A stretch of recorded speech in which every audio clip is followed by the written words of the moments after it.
Hello and welcome to yet another episode of NatStrat Conversations. My name is Pankaj Saran and I'm happy to welcome you again to a show which brings to you the strategic and foreign policy insights into how India thinks about the global situation and about events across the globe. We hope that you like our show and that you benefit from the insights that we provide to you by talking to experts, to strategic analysts, and even to policymakers about how India thinks of the global situation.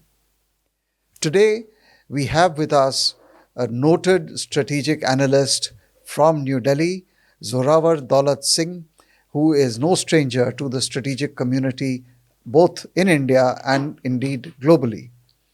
He is an author and a foreign affairs analyst based in New Delhi, an adjunct fellow at the Institute of Chinese Studies. He was previously a fellow of the Center for Policy Research and he holds a PhD in international relations from the King's College, London. For the past 15 years, he's been a commentator and a columnist on India's foreign policy and its role in the world order, diplomatic history, and various dimensions of India China relations. He's the author of 4 books, including 2 on China, and a person who has deep insights into everything that bothers and that affects India's national security. So, with these few words, let us go straight to Zorawar. Zorawar, welcome to our show, to NatStrat Conversations. It's a delight and a pleasure to have you with us. Thank you, Ambassador Saran, and congratulations to NatStrat on what is turning out to be quite a flourishing first year of your launch. Thank you so much. Thank you. Look, you've written so much and with such deep thought on some of these big issues. I want to pick your brains on some of those issues. Let me begin by asking you that in the light of developments in the last few years, starting with the COVID pandemic, the developments on the line of actual control, the Ukraine conflict last year, the world is not the same as it was even 3-4 years ago. So, in your opinion, what is going on? I mean, where does India and how does India navigate? But before that, I mean, a little bit about the current global situation. How do you read it and how do you see it evolving in the next few years to a point where you can actually even say something concrete? Would you say that we are passing through a stage of acute strategic uncertainty? I mean, there are so many ways that you can describe what is going on, but I'd like to have your thoughts before we get into the more specific relationships that we have and what we should be doing in the light of all these changes. But before that, I must say that the fact is that the growth of India as a major economic power is today almost universally accepted by all international observers. And this transformation of India under a democratic framework, both in terms of its economy and social fabric, is going to be one of the most important global changes of the 21st century. So, India is positioned in such a way that we are moving fairly rapidly on all fronts.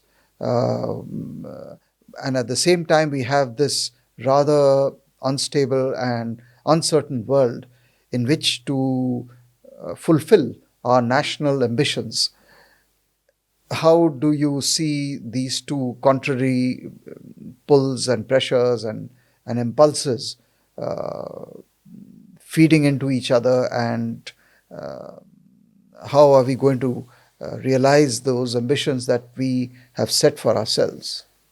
Right. So that's very, very big questions, big themes. You've described what we have faced. So I would say we are looking at really the end of the post-Cold War era, in a sense. Recent years have shown that this momentary period of, you could say, US preponderance, which lasted up till, let's say, the late 2008, 2009, has been gradually shifting towards some kind of a multipolar setting. We are seeing major competition between the United States and its main great power rivals. You're seeing, of course, a conflict happening in Europe with Ukraine. You're seeing the US-China relationship unravel in a sense. This great chimerican interdependence that had been created from the 1970s is now turning into something else. We're still not sure what it will be.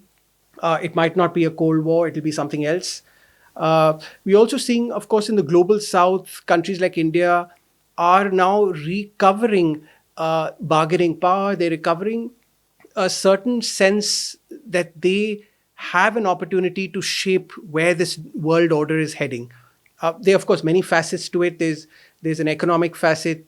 There's a financial facet.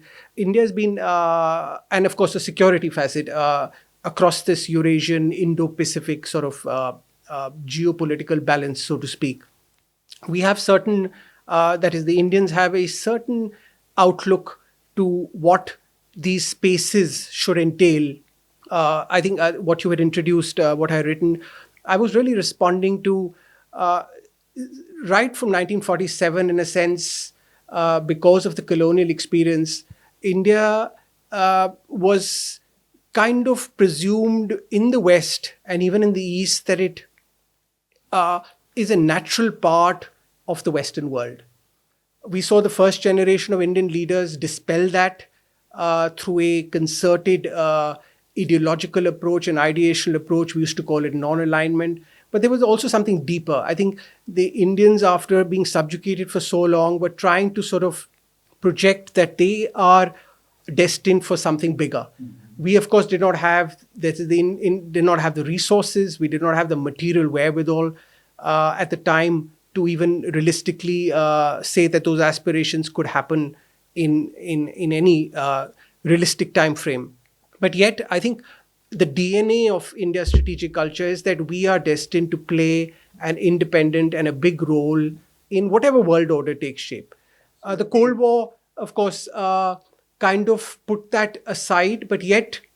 So let me stop you there on this question of the India playing an independent role in world affairs.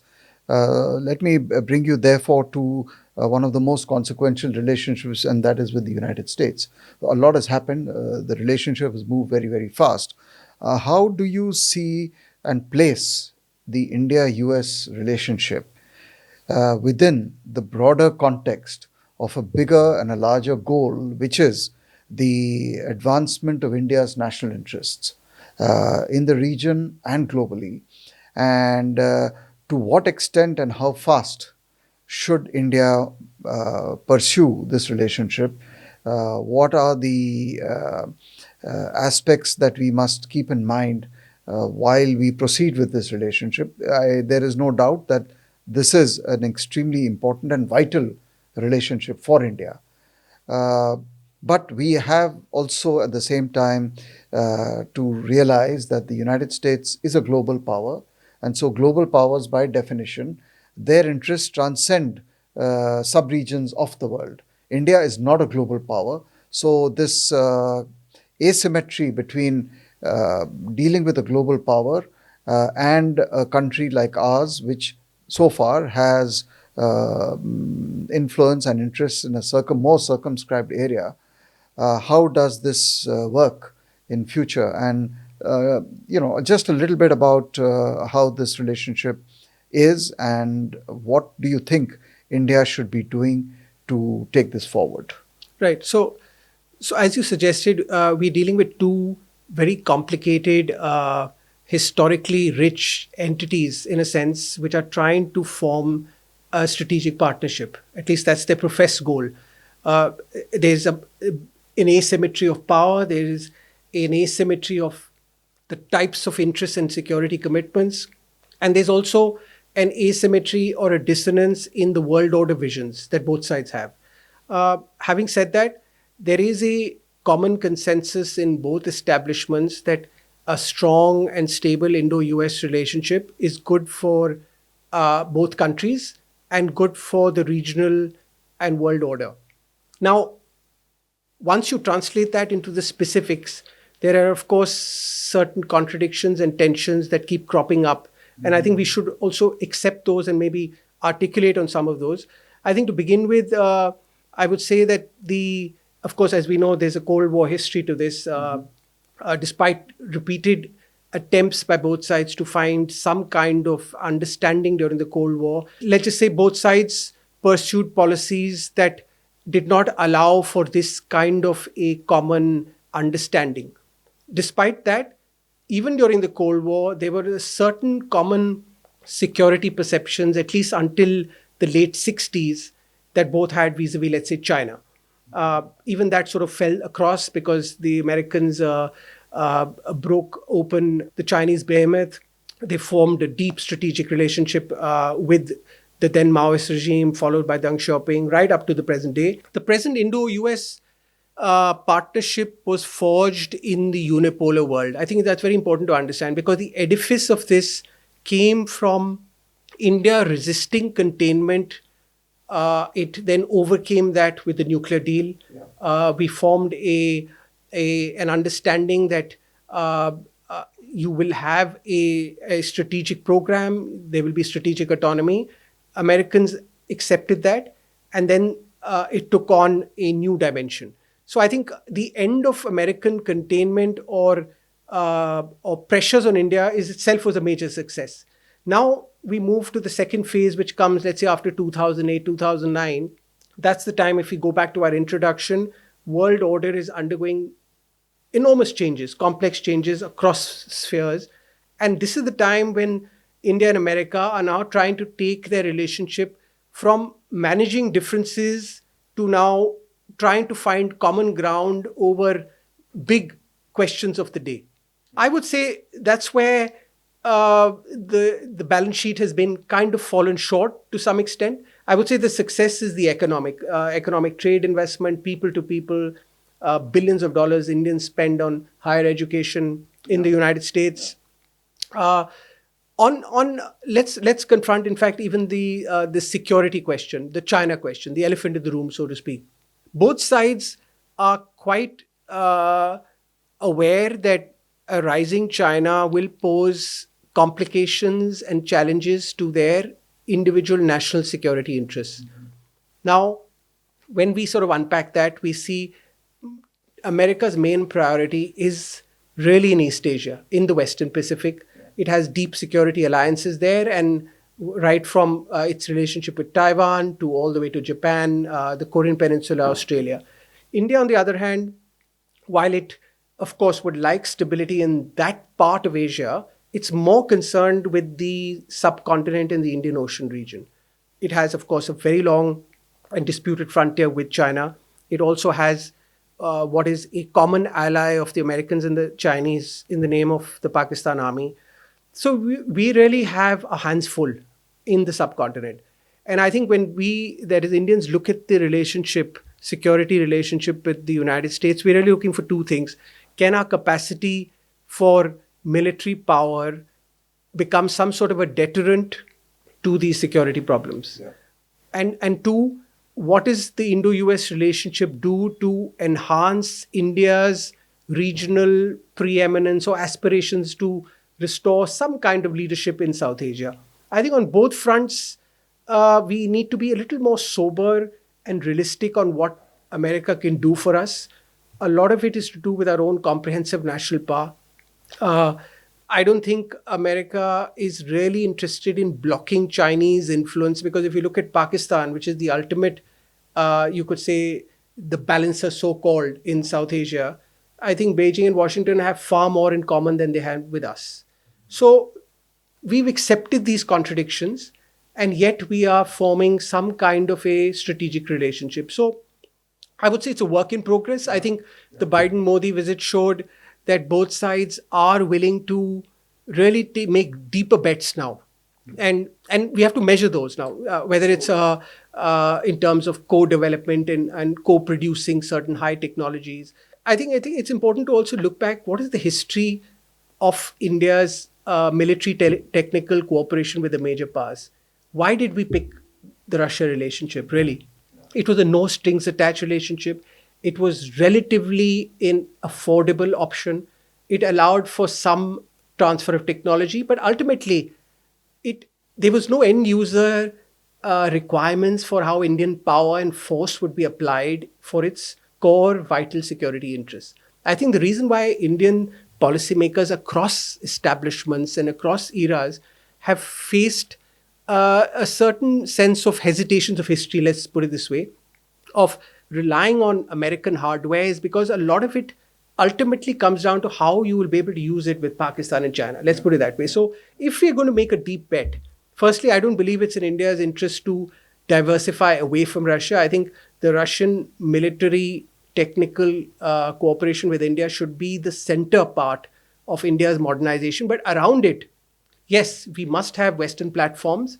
And when those platforms come in, particularly from the United States, it's important that you have guardrails right down to the last screw, so to speak, because you don't want to be held in a situation where you are even hostage remotely to how you will apply your so-called diplomatic and military instruments in future crises, which we cannot even foresee today in the next 10 years, 15 years. So, what you're saying also to me suggests that be cautious on the US. But now let me pick up one of the points that you mentioned about the China factor in the Indo US relationship. I mean, basically, what the Chinese are saying is that the Indians are now increasingly tilting towards the United States, and they are therefore increasingly seeing India through the prism of US eyes. And a lot of this presumption is being translated into policy calculations. Now, is this a grave miscalculation that the Chinese are making, or have they concluded, or what conclusion or what assessment have they made or are making of Indian strategic behavior? There could be elements, and there are elements in the Chinese establishment which believe that they've lost India. And by the way, there are similar sentiments even expressed in Moscow that, you've lost India to the United States. But more importantly on China, because that really matters more for us, how will the Indo-US relationship as it is progressing now, both bilaterally and in the Indo-Pacific and in technology and in reshaping some of the global supply chains, impact on the India-China dynamic? Should we be ready for more turbulence, a more hard-headed Chinese approach, or is it going to reduce the likelihood or the chances of finding that modus vivendi between India and China? Because the fact of the matter is that on one side, you also see very concerted efforts by the United States and to some extent China to actually move beyond confrontation and develop some kind of a relationship that is workable. Because if you talk to US and particularly European strategic analysts and business and industry, the first thing they tell you is forget about decoupling. It's not happening. The US and Chinese economies are joined at the hip. It's equally true about Europe and China. So where are we going to then build our relationship with China based on these realities, or are we at the risk of doing something which may not be sustainable in the long term? That's actually a very fascinating and an important sort of compression of many different facets that are happening. So I would say, to begin with, the first point should be that if there is a belief, forget about China, if there is a belief in the international system across continents that India has lost its strategic independence or it's been diluted, I think that's something that, if that impression has taken root, is something that we need to dispel. That is, the Indian policy-making establishment needs to dispel. But let's put that aside. I think the India-China relationship, as we know, of course, has a complicated history which is unrelated to what third parties bring to the table and change the setting.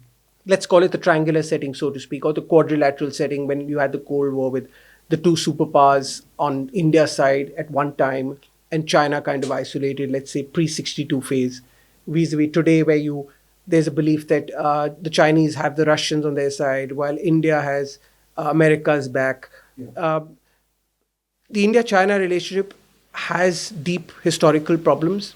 It goes back to the British Indian period. There's never been a real understanding of where they both fit into each other's strategic landscape, so to speak. They're an East Asian power. They've looked at South Asia very differently.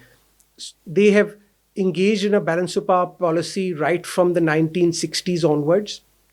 After the 62 war, they formed a relationship with what was practically a NATO ally. The US didn't mind. It's been carrying on. So they've already established with the United States a balance of power in South Asia.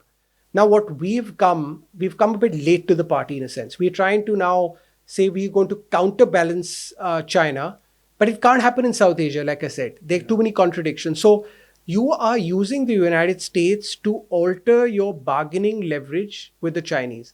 Now, I would like that to play out in actionable terms where you have altered Chinese perceptions and made it relook at India.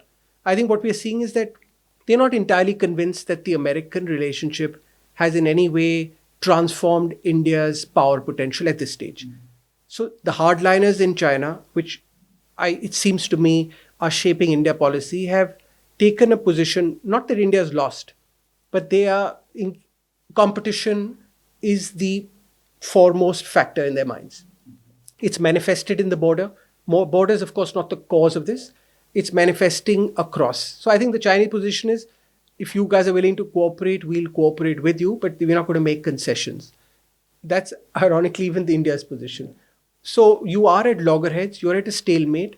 I think the question that we should be asking is two. One is, if our great power partnerships are limited in what they can do for arriving at this new modus vivendi or equilibrium with China, then we need to relook at how we approach the process towards that modus vivendi. Because you're not going to get symmetry by this external balancer. That's not coming. It's going to happen internally. And that's, of course, a decades-long process, maybe 20, 30, 40 years. But during that period of 30 years, you need stability on your frontiers. You need a China relationship with India that contains its hostility, right? I mean, diplomacy and statecraft is also not necessarily about forging cooperation, but about limiting the possibility of your rivals to inflict costs on you. So I think there's a strong case to be, a realpolitik case to be made that, and I think Indian policymakers are on record. I think the foreign minister last year said the search for a modus vivendi with China must not stop. So India has been patiently engaging China, and the Chinese have also, to their part, accepted that in armed confrontation on the frontiers after the June 2020 incident is not in either side's interests. I think they've accepted that. Now, I think to translate that into some workable equilibrium, because like you said, if the West, that is the Europeans and the Japanese and of course the United States, you've seen a flurry of high-level American visits to Beijing. I mean, just look at it. What impression is being sent to the world that the United States is desperate to engage with what it claims to be its future peer competitor or its biggest rival on the world stage? Now, maybe that's not a bad thing. They want stability. Fair enough. But then if India seeks stability, why has this suddenly become some kind of like an irrational state of mind, right? So we've got to look at Indian national interests because the United States is not going to engage in a Cold War-like confrontation with China. They are entangled history. They do not have the kind of ideological, let's say, tension or like let's say the American and the Soviets had in the 40s and 50s. It's a very different. Yeah. So I think what you're saying is true, that the world is much more complex than it looks. The US-China relationship at face value is something, in reality it is something else. And there are different sections within the United States which have different interests vis-a-vis China. But on the other hand, you also have, and we are told that there is a strategic consensus and bipartisan consensus in the United States about China, but that is more medium long term. I think I know that people in Europe and everywhere else, and obviously in Beijing and Moscow and Ukraine, are all very eagerly watching the 2024 election in the United States, because that could potentially dramatically alter or significantly alter US policies and postures. But just a little more on China. I mean, these recent developments which we have seen, the disappearance of their foreign minister, the completely uncharacteristic changes in their rocket forces, etc. There is a view that all these people who have disappeared, quote unquote, were all Xi Jinping loyalists. Added to this, the credible economic difficulties being faced by China. Uh, how does this all add up in terms of a possible Chinese posture towards India in the next 2-3 years? Because they also know that we are going in for elections. So, how do we, what kind of a posture should we adopt vis-a-vis China, and what kind of a posture should we expect from China on the Himalayan frontier? Because we know Taiwan, and that is something which is there. But for us, the real issue is actually the Tibetan plateau. And, the other thing, of course, which I notice is that the whole Tibetan situation has fallen off the radar. I mean, today, global attention is shifted to Taiwan, but people seem to forget that Tibet was taken over by China. And, that was, in fact, one of the biggest, the Chinese occupation of Tibet, the biggest geopolitical shifts and changes of that era. And today we seem to be just have internalized this whole thing. So I would say, to begin with, China that's distracted with what are very serious security problems on its eastern frontiers, its maritime frontiers, is not such a bad thing for India. I mean, if I would speak from a selfish Indian point of view, if the United States and China are going to be engaged in instability or managing this equilibrium, tenuous equilibrium, which could take a decade to arrive at, there could be even crises there, hopefully not an armed confrontation. It allows India to have some kind of stability on its frontiers. Of course, the LSC has its own dynamics, but at the same time, I think there is a common understanding that you can now at least limit the possibility of an armed crisis recurring.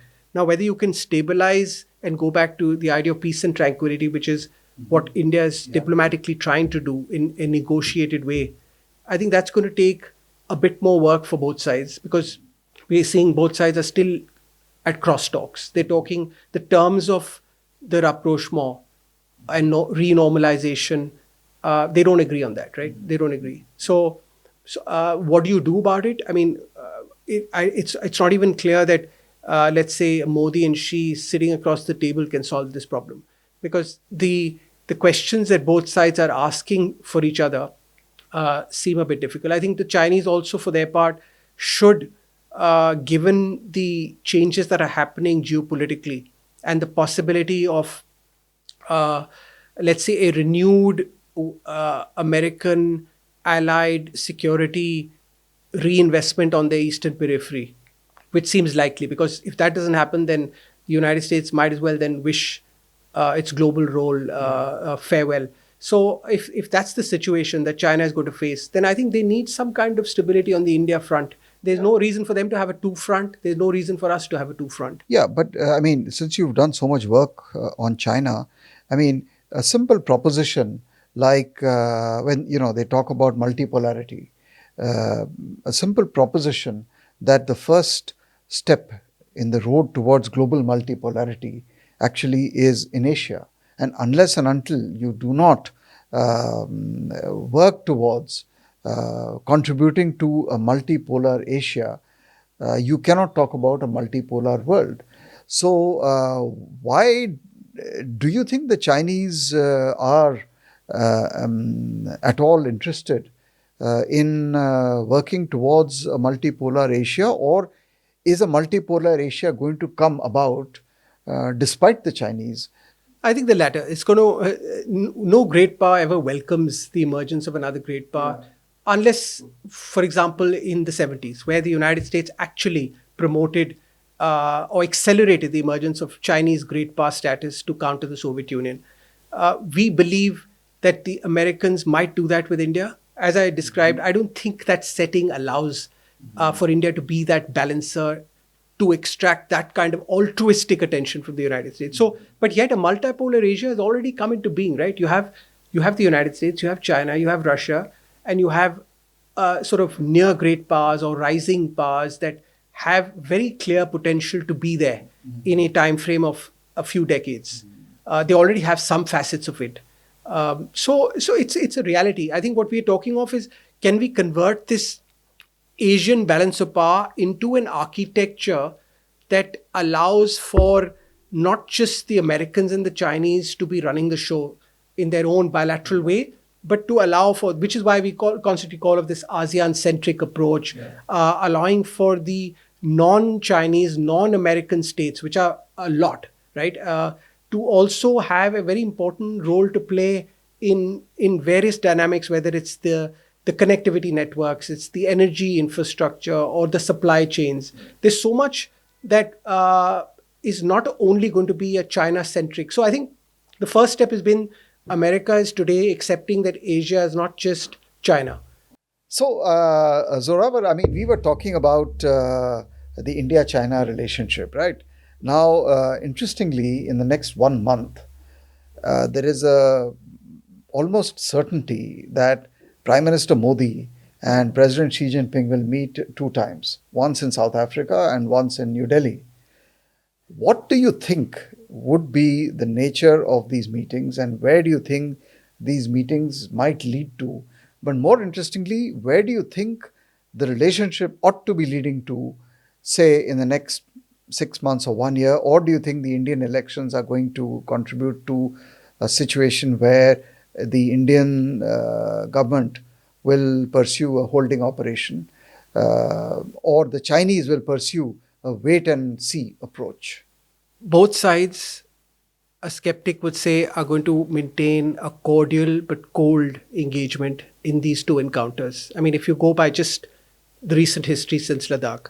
But I would say it's an opportunity for Modi and Xi Jinping. They're going to have two occasions where they might have a private conversation to pick up on what can be the consensus or the ingredients of a future modus vivendi when both sides are domestically, politically ready to pick it up.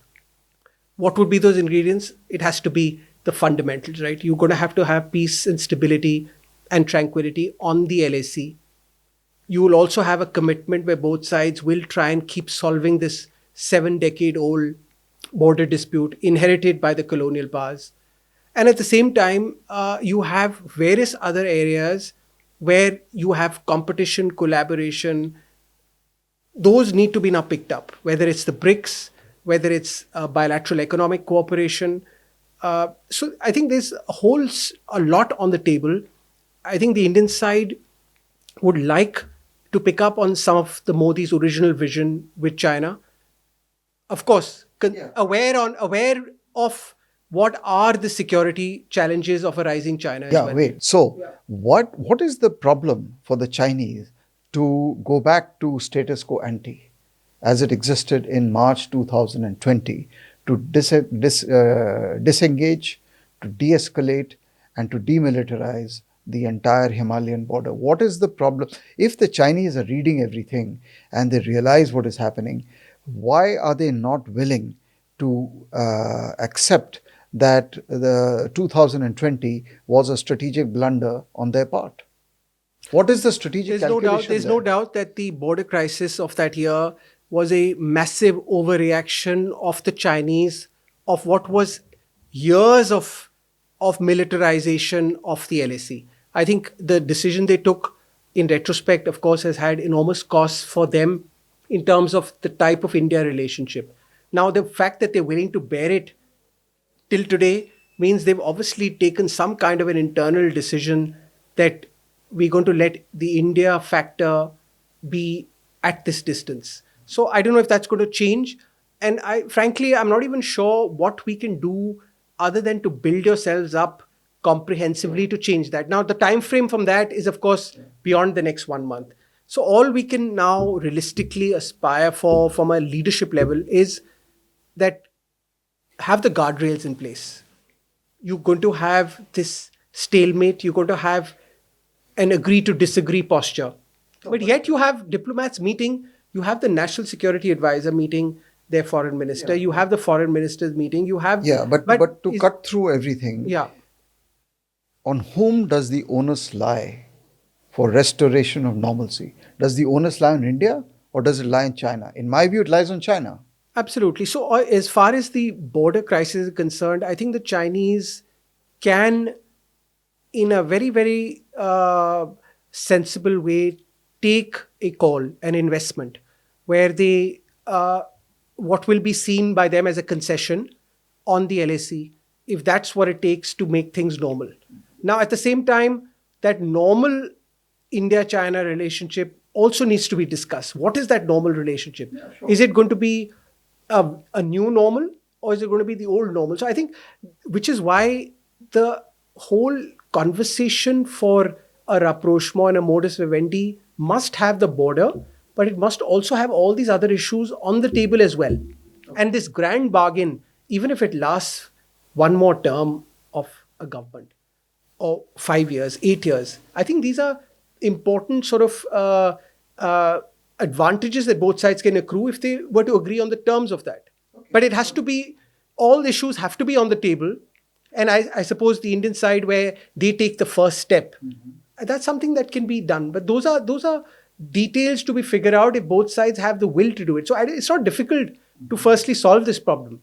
I think both sides need to first take a geopolitical call that is it in their interest in the 2020s to have this kind of stability. Good. So I think we're running out of time. So what I will ask you is going to be the last question.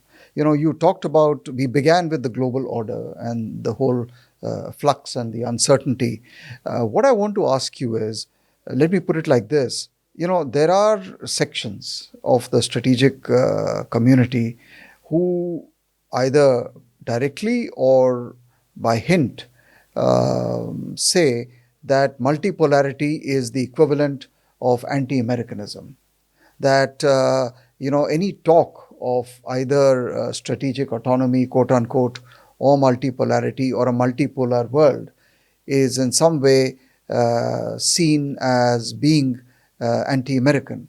How would you read that, and how would you? I think that's a fantastic question, really, because we're seeing mainstream Western media, we're seeing the Indian media, we're seeing a general discourse that there's a discomfort with this transition to multipolarity, which is accelerated, I would say, since the Ukraine conflict and all the ripple effects that we're dealing with.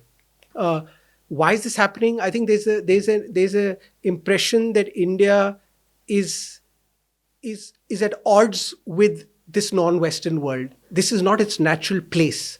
It actually belongs to the West. I think that's one view. The other is that India still has very deep vested stakes with the old neoliberal order, which supposedly gave us these enormous gains. I'm still yet to see what these gains are, because for most of the unipolar world, you were facing a de facto containment. And it only opened up in, let's say, 2004-05, and then you have the global economic crisis. So just because you were an emerging market attracting Western FII funds does not make you a sort of a stakeholder in that order, right? Are you a rule maker or are you a rule taker? I think that's really the question today.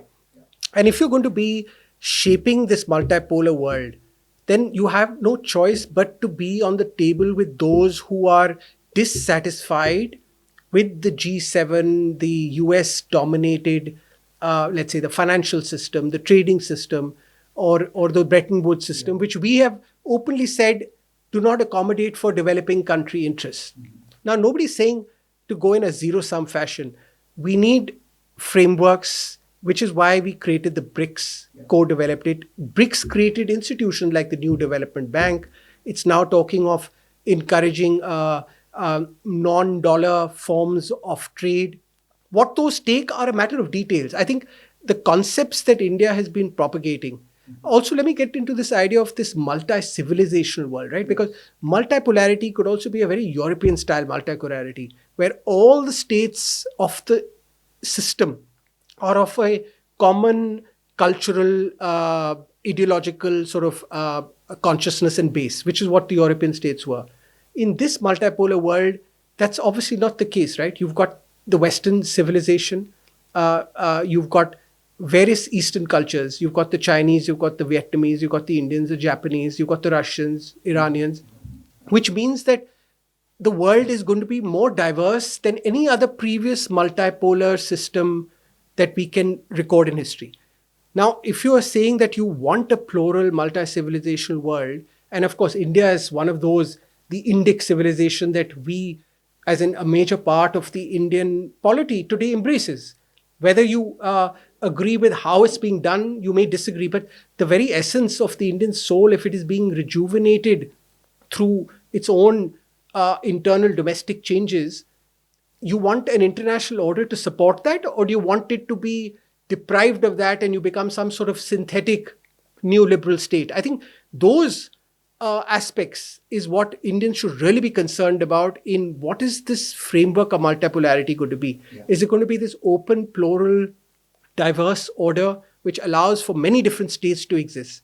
Because you are otherwise being plugged into this very, very bland democracy, autocratic kind of groups. Okay. I think we need to be far more richer in how we evaluate and paint the global canvas. Yeah, great. Yeah, great. Look, I agree. I'm with you. I mean, I think there is and I hope there is a younger generation of Indian strategic thinkers who think more and more like you, which is basically rooted in the Indian reality and in Indian culture, civilization, and history. So I think we've had a fairly comprehensive discussion. We've run out of time.